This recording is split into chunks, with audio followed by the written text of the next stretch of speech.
Bismillahirrahmanirrahim. Assalamualaikum warahmatullahi wabarakatuh. Baik, pada video kali ini saya akan coba menyampaikan tentang farmakogeriatri. Saya slide dulu. Ya, video ini saya dedikasikan untuk Dr. Santi, ya, yang mana semestinya beliau yang menyampaikan, namun terkait beliau akan melanjutkan studi, akhirnya diserahkan kepada saya. Baik, kita coba langsung ya untuk melihat apa saja yang akan kita pelajari pada video kali ini. Yang pertama kita akan mencoba memahami tentang perubahan farmakokinetika dan farmakodinamika pada geriatri. Kemudian kita juga akan melihat fenomena polifarmasi pada pasien geriatri dan kita coba untuk mencoba ya melihat bagaimana peresapan rasional yang bisa kita berikan pada pasien geriatri. Oke, jadi perubahan fisiologis pada lansia ya. Lansia usia berapa kira-kira? 65 tahun ya. Jadi pada pasien lansia yang lebih dari 65 tahun itu sebenarnya terjadi banyak sekali perubahan dari sisi fisiologisnya.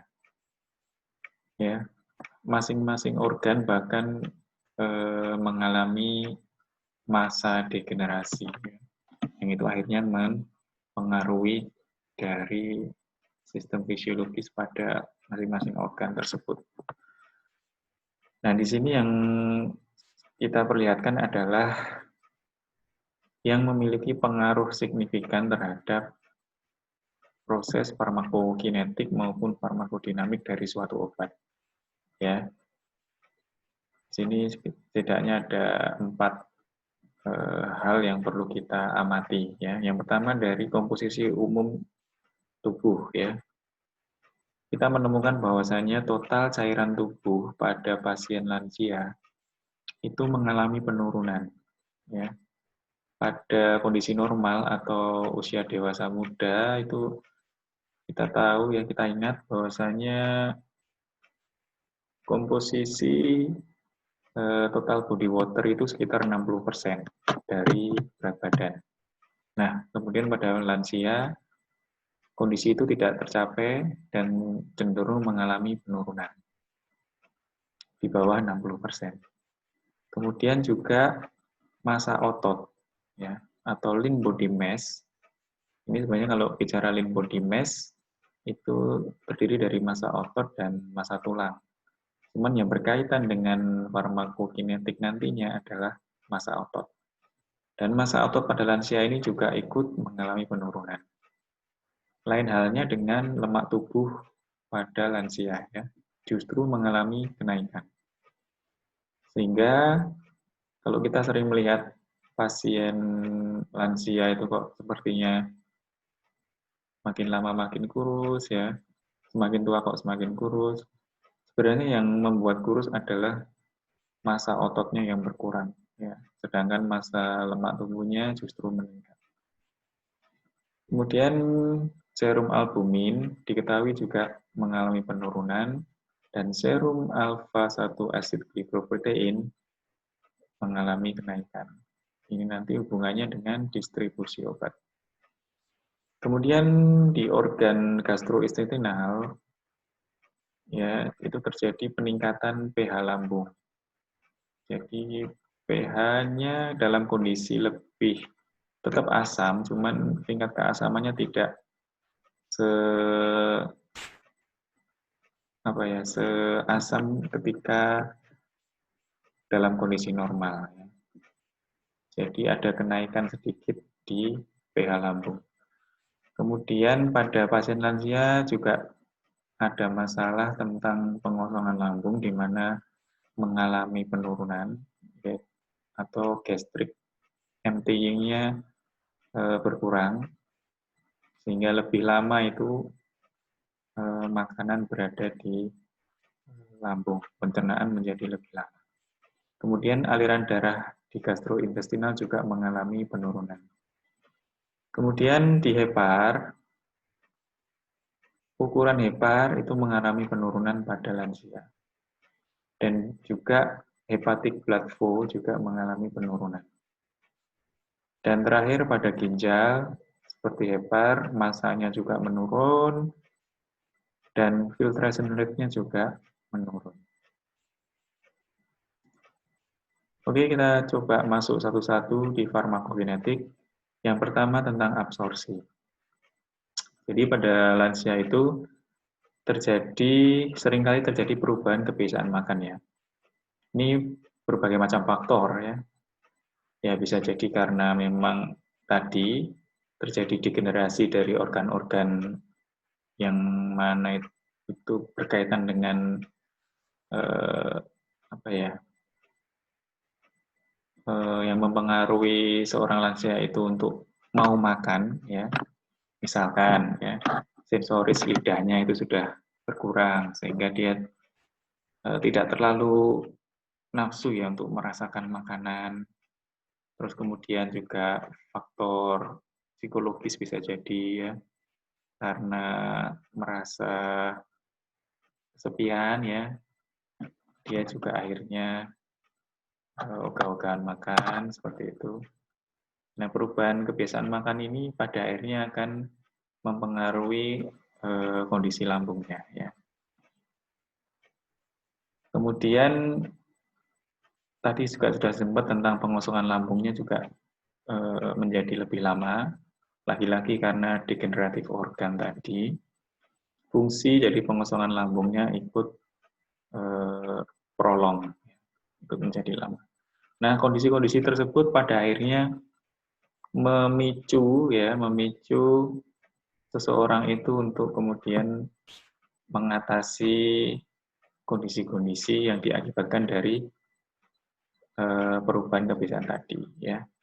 Dengan malas makan, akhirnya mahnya kumat, akhirnya mengkonsumsi antasid ya. Kemudian periksa ke dokter, sama dokter dikasih omeprazol ya. Kemudian pengosongan lambung lama dan pencernaan juga lama, akhirnya mengkonsumsi laksatif supaya lancar BAB-nya. Kemudian karena males makan, ya, akhirnya minum multivitamin atau suplemen, dan seterusnya, dan seterusnya. Nah, itulah kondisi yang terkait dengan obat pada lansia. Ya. Nah, pada fase absorpsi ini, atau fase yang terjadi di gastrointestinal ini, kita bisa melihat ada perubahan parameter farmakokinetik yang dapat kita lihat. Ya. Nah, sebenarnya pada absorpsi ini tidak terlalu banyak berperan pada terjadinya perubahan farmakokinetik. Ya. Jadi meskipun pengosongan lambung lama, kemudian pH meningkat, itu pada akhirnya tidak mempengaruhi bioavailability dari hampir sebagian besar obat ya. Jadi bioavnya tuh yang masuk ke sirkulasi darah itu tetap ya. Secara general tetap jumlahnya. Hanya saja yang membedakan adalah lamanya masuk ke sirkulasi darah. Itu saja. Jadi pada absorpsi ini sebenarnya tidak terlalu berpengaruh terhadap efektivitas sebuah obat. Ya, nanti kita akan bandingkan dengan fase yang lain di distribusi, metabolisme, dan ekskresi. Kemudian ya memang pada fase ini terjadi penurunan aktif transport. Ya. Obat-obat yang butuh transport aktif itu akan mengalami kesulitan untuk mencapai sirkulasi. Ya. Namun sebagian besar obat sebenarnya mereka mengalami passive diffusion sehingga sebagian besar obat itu tetap mampu masuk ke dalam sirkulasi dengan BOF yang sama dalam kondisi normal. Nah, obat-obat yang perlu aktif transport pada akhirnya ya otomatis BOF-nya akan menurun ya. Kemudian first pass extraction juga menurun. Jadi yang dimaksud di sini kalau teman-teman ingat istilah first pass metabolisme ya. Jadi obat ketika masuk pada fase absorpsi ini dia tidak langsung diedarkan ke seluruh permukaan tubuh ya. Dia akan melewati dulu namanya hepatic blood flow ya. Nah, beberapa obat itu mengalami penurunan first pass metabolism ya.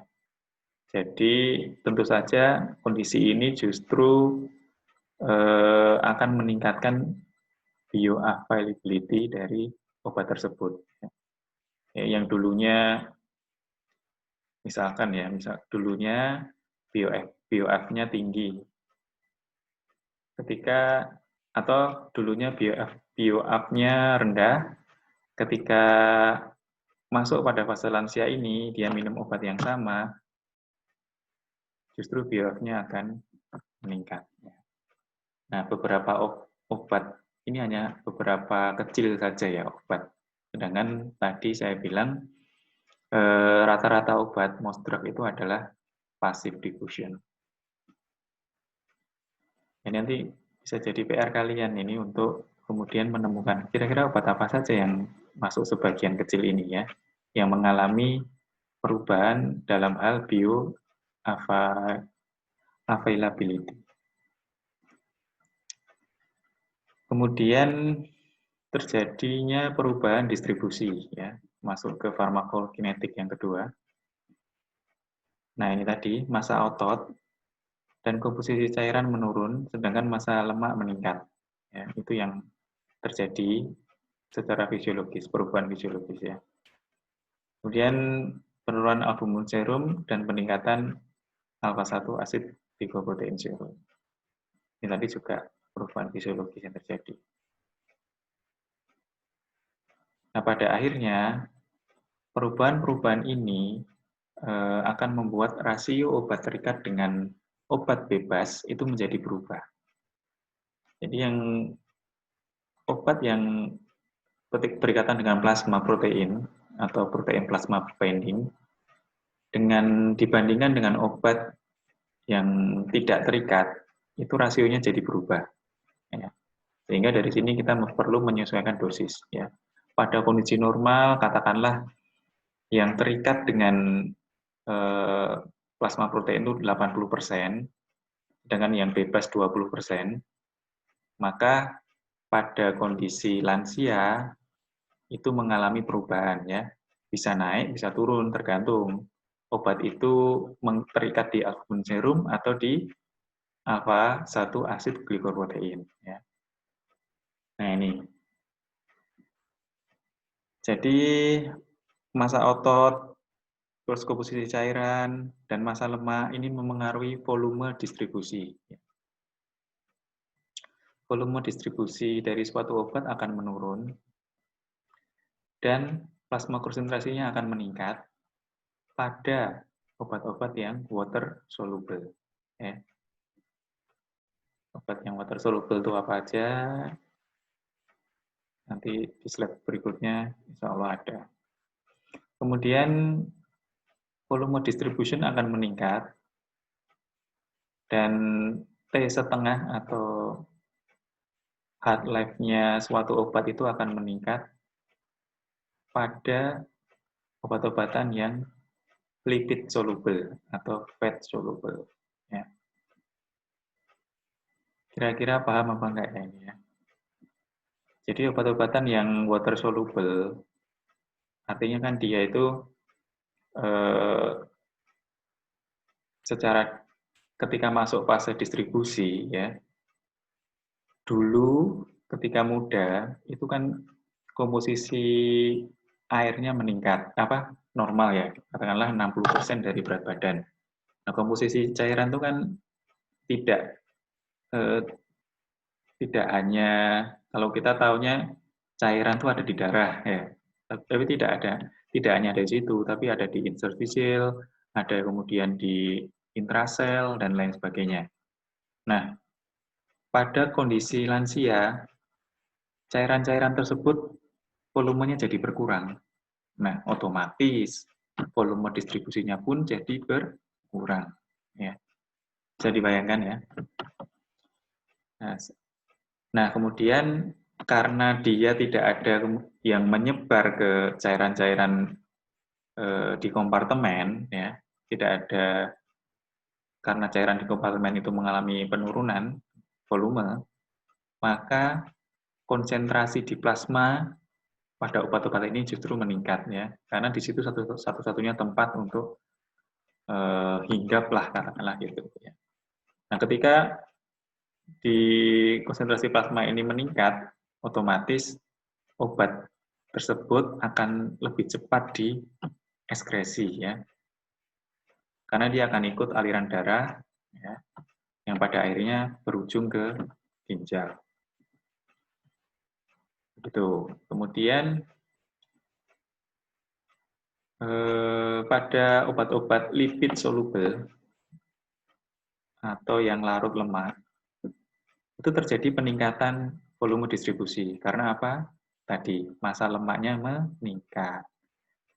Jadi, banyak obat kemudian banyak fraksi dari obat tersebut yang kemudian nyantol di lemak yang ada di tubuh dari pasien lansia tersebut. Nah, dengan adanya tumpukan obat di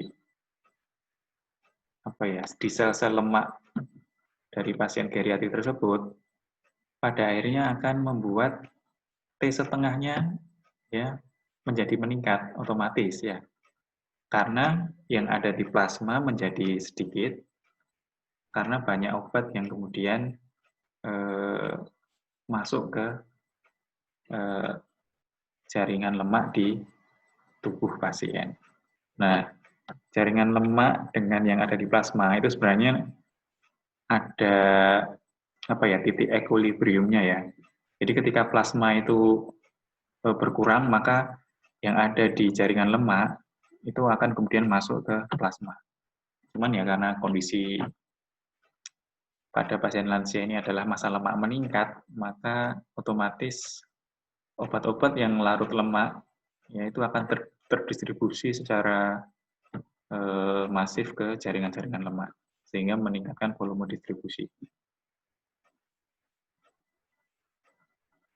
Ya, mungkin nanti diskusi bisa kita perjelas lagi, ya. Kemudian nih, obat bebas itu bisa menurun dan meningkat tergantung obat bebasnya apa, ya. Langsung saja kita ke slide berikutnya. Tadi sudah saya jelaskan, menurunkan cairan tubuh, menurunnya cairan tubuh mengakibatkan volume distribusi obat hidrofilik menjadi menurun juga, ya. Tidak ada yang tersebar, jadi semuanya di sirkulasi darah. Contoh obatnya apa? Ini salah satu contohnya etanol, ada juga litium, ya, sumber yang lain. Kemudian menurunnya massa otot itu juga mengakibatkan volume distribusi obat yang berikatan dengan otot itu menurun. Contohnya digoxin. Kemudian meningkatnya simpanan lemak pada lansia akhirnya meningkatkan volume distribusi obat lipofilik. Contohnya apa? Diazepam, amiodarone, verapamil. Dan ini perlu kita waspadai, ya, artinya obat-obat ini T setengahnya menjadi meningkat juga. Kemudian menurunnya albumin ini kan protein plasma, itu akan meningkatkan persentase jumlah obat yang tidak terikat protein atau bebas. Obat asam, ya. albumin untuk obat asam, alfa-1 asid glikoprotein untuk obat basa. Nah, jadi ketika albumin turun, otomatis obat-obat asam tersebut, ya, atau weak acid, itu tidak punya ikatan. Dulunya 80% pada pasien normal atau pasien dewasa muda, itu 80% obat masuk itu terikat dengan albumin. Cuman pada lansia ini tidak bisa 80% lagi, yang mungkin 60% atau 50% yang terikat dengan albumin. Nah, sisanya itu bebas. Nah, kalau bebas berarti itu dia dalam bentuk aktif. Ya. Kalau bentuk aktif berarti memiliki efek. Nah, obat-obatan apa aja itu yang termasuk obat asam lemah ya terutama. Itu adalah diazepam, asam valproat, phenytoin, dan warfarin.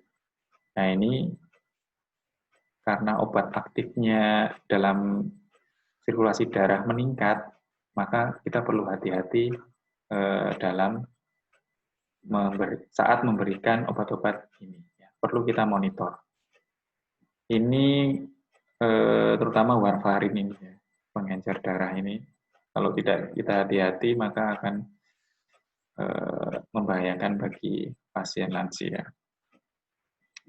Kemudian peningkatan alfa-1 asid glikoprotein ini untuk obat basa, itu ketika dia meningkat, ya, maka obat basa akan menempel semua ke glikoprotein ini. Yang mungkin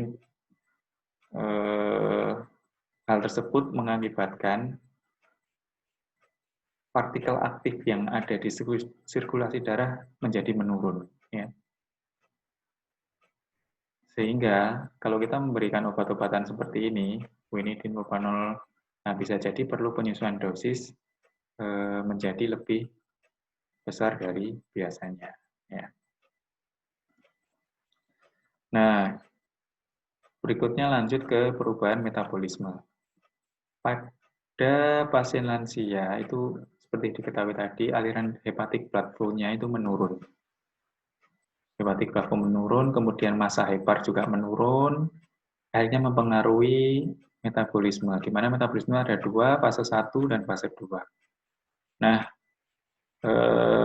literatur mengatakan bahwasanya yang paling berpengaruh pada fase metabolisme ini adalah fase 1. Ya.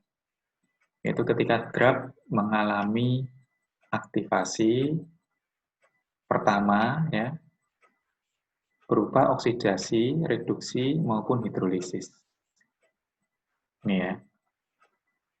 Pada fase 1 ini terjadi penurunan clearance.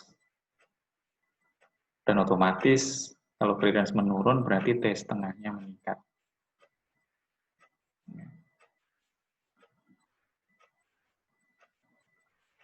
Contohnya apa? Yaitu pada obat-obatan diazepam, quinidin, piroxicam, dan theophylline.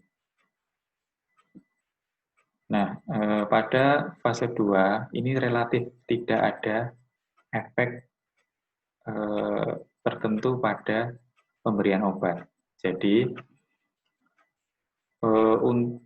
khusus pada metabolisme ini, jika kita mempertimbangkan pemberian obat ya, obat golongan benzodiazepin misalkan, dengan memperhitungkan metabolisme, maka yang paling aman adalah memberikan obat-obatan jenis lorazepam, oxazepam, temazepam ini, ya.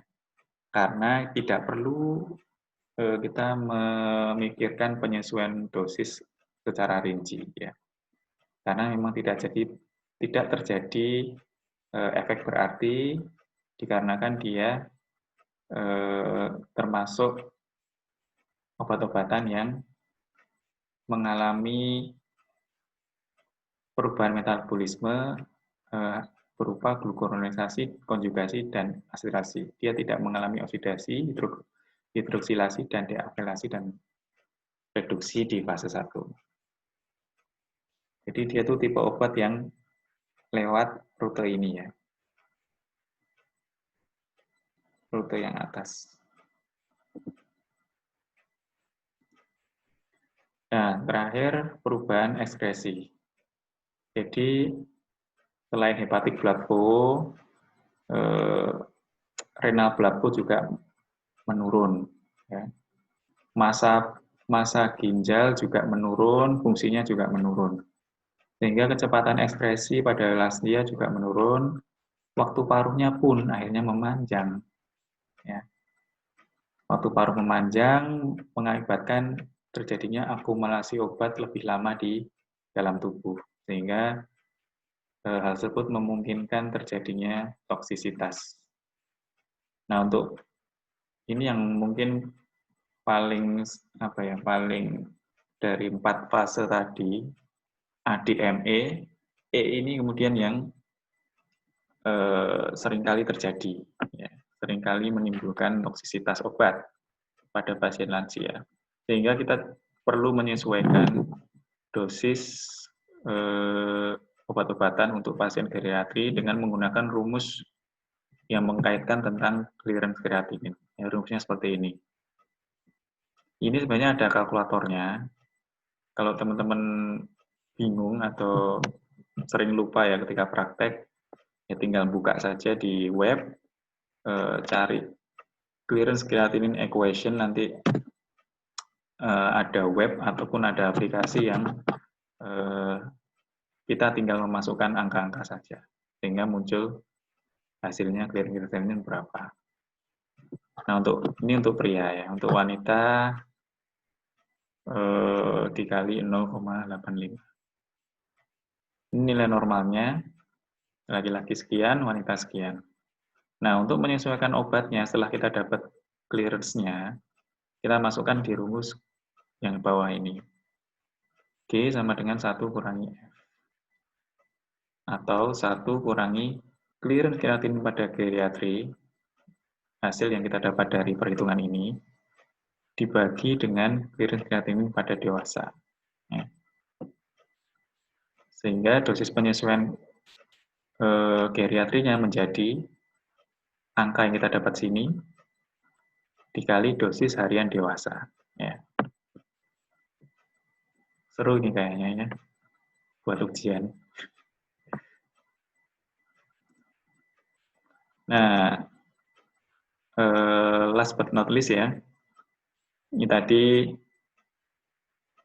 kaitan antara ketiga hal yang sering disebut ya, yaitu volume distribusi, clearance kreatinin, dan waktu paruh obat atau T setengah. Jadi T setengah itu didapat dari 0,693 atau log 2 kali volume distribusi dibagi clearance kreatinin. Jadi kalau kreatininnya menurun, ya, kadar lansia akan menurun. Otomatis T setengahnya apa? Meningkat. Ya. Waktu paruhnya meningkat, itu kalau nggak hati-hati, maka toksisitasnya akan meningkat. Volume distribusi itu juga pada lansia akan meningkat. Ya. Otomatis ini kan berbanding lurus. Jadi kalau ini meningkat, maka T setengah juga meningkat. Nah, bayangkan kalau volume distribution meningkat, clear kreatinin menurun, maka T setengahnya jadi berlipat-lipat ya. Nah, itulah makanya dua hal ini, volume distribution dan clear kreatinin, kemudian yang perlu kita perhatikan pada pasien lansia. Terakhir, tentang perubahan farmakodinamik. Pada farmakodinamik ini, kita tahu bahwasanya mekanisme homeostatik pada lansia itu sudah banyak berubah ya. Hormon menurun, kemudian terutama hormon ya, hormon menurun, reseptor tidak berfungsi dengan baik dan lain sebagainya. Nah, hal tersebut mempengaruhi kerja obat juga ya. Jadi perubahan karakteristik target seperti target reseptor, enzim dan lain sebagainya mempengaruhi respons sel terhadap obat. Nah, kalau ini tidak diperhatikan dengan baik, ya, itu kejadian efek samping, ya itu akan meningkat. Jadi obat-obat yang mestinya bekerja dalam dosis tertentu ya, di reseptor tertentu, namun karena adanya perubahan homeostatik, dosis obat yang nyampe ke target itu ternyata lebih besar daripada yang seharusnya. Ya. Misalkan ini paling sering sih obat-obat tadi ya, benzodiazepin, saya kasih contoh. Jadi benzodiazepin tadi ternyata yang nyampe ke otak itu jumlahnya lebih banyak daripada kondisi normal. Nah, hal tersebut mengakibatkan